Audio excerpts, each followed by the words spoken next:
Welcome to another video, and tomorrow is actually GridLife, or let's say in a couple hours I actually gotta go to the track and actually drop off the car and hopefully go through tech for GridLife here at Summit Point in West Virginia.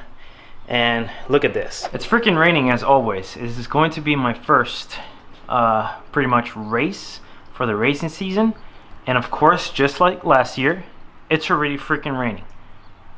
Already raining, but weather says that it's actually going to be sunny tomorrow, no rain tomorrow, or Sunday. Sunday says it might be partly cloudy but no rain, which is important because I really don't want to be racing in the rain. So with time crunching down, with the little time I have getting out of work to right now, I'm just going to install my racing seat. I've had this racing seat for the whole year. Last year I bought it from a friend of mine. It's a pretty used racing seat. It's a Sparco Evo 2 from the 1900s. I don't know, but it's pretty old. So actually I took out the racing seat off when I had to kind of put my car back into daily mode when the Crosstrek was bad. So I had taken this off and put the stock seat back in, but now we're going to put it right back in. And as you can see, it's slightly used. You know, it's not brand new. It's not in the perfect condition, but I cleaned it pretty good. I washed everything, and then it was sitting in the garage for a little while this for the winter time, but I actually I vacuum it pretty good. So right now it's just adjusting the brackets on the side because I want it to be a little bit more slanted back so I can actually have my shoulders kind of dig in here without me kind of sitting too forward, and then I want to kind of be hugged by the Sparco seat in there. So right now I already took the bolt from my seat. I unplug everything from the bottom and see it's all nice and loose, and right now what I gotta do is take off this seat and put my Sparco seat back in and start bolting it up. And also I have to bolt on the harness because I do have a harness bar. Have a harness bar for the harness. The only reason why we're using harness bar is to actually be able to run a harness, because you can't be running no harness with a harness bar because it's not allowed. You can't go and put harness bolted up to the back like I used to do or stuff like that, and it has to have a certain angle to the harness to be able to be safe. So harness bar in before I have a roll cage. Roll cage is going to come sometime in the future, but let me get that seat out and the other seat in.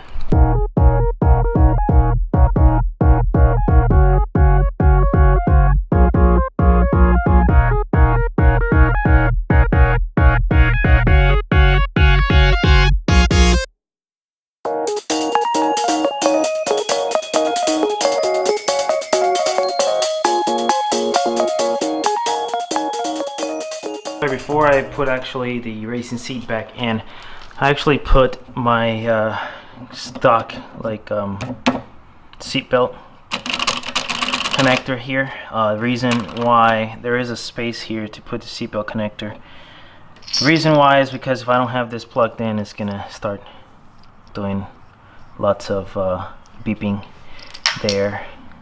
So I put this in and I take my actual seatbelt, the stock seatbelt, go through the back of it, click it in so I don't hear the little chirping noise. I know there's a fix for this, but I am not doing it yet. Same thing with the airbag. I know there's a fix for the airbag. I just happen to have the real time. I gotta find the resistor, put it in that little plug, and then call it a day for that. And then this also, I gotta find a fix for this to make sure that I don't have that little chirping noise and it believes that my seatbelt is connected. But this is the reason why I put this in there, to put it with the stock seatbelt in there. Stock seatbelt with this seat does not work unless you actually take their stock seatbelt, put it through here and through there, and then you have to go through here. But that is not the safest way to do this.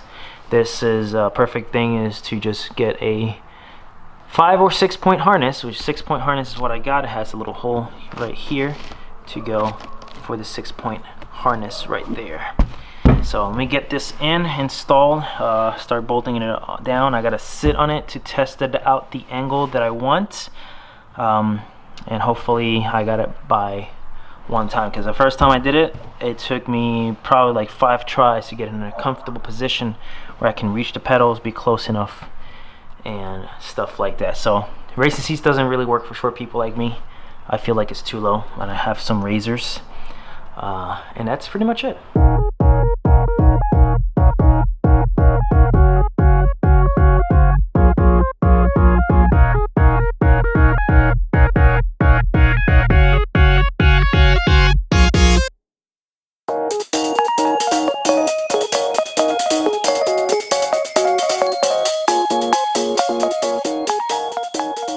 So racing seat is completely installed, and I have installed the harness also.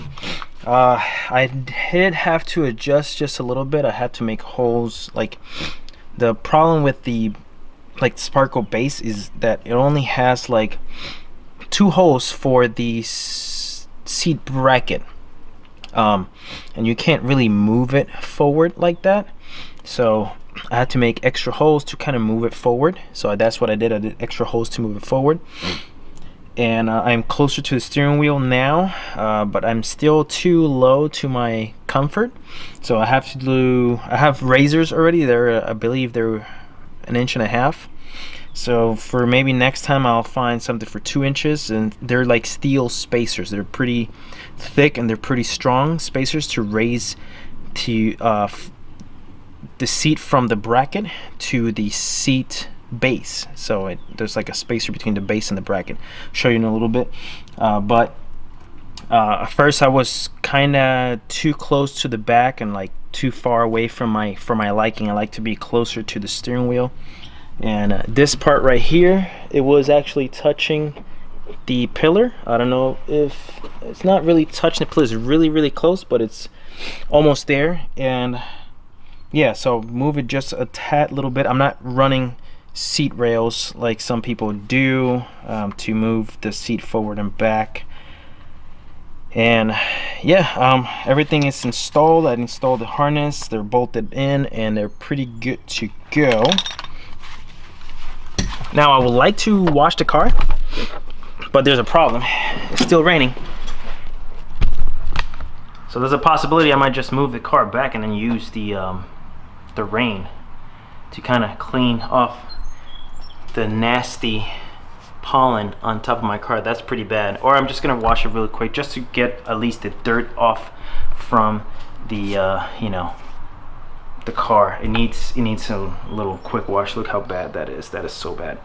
So I might move the car back. I am cutting in time. I have really short time. It's 4 o'clock and I wanted to leave like at 4:30, 4:45. Get the car off the trailer, all that stuff, to leave to go to Summit Point. So right now let me clean up real quick so I can get this car out and move my stock seat back in, all that stuff. And the car is pretty much almost ready. Almost. I just gotta clean it, call it a day. All right, car is ready and is ready to go to Summit Point for GridLife.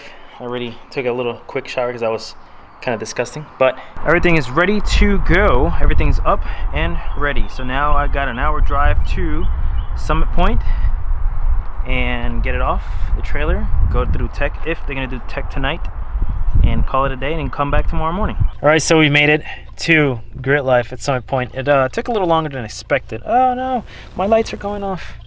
There you go. All right, made it to GridLife. Took a little longer than expected, and for some reason the temperature dropped so much that it's freezing, and I am freezing my butt off out here.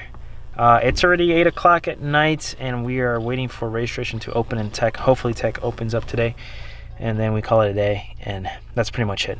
But this is where I'm going to end the video. Thank you for watching. Subscribe. See you guys in the next one.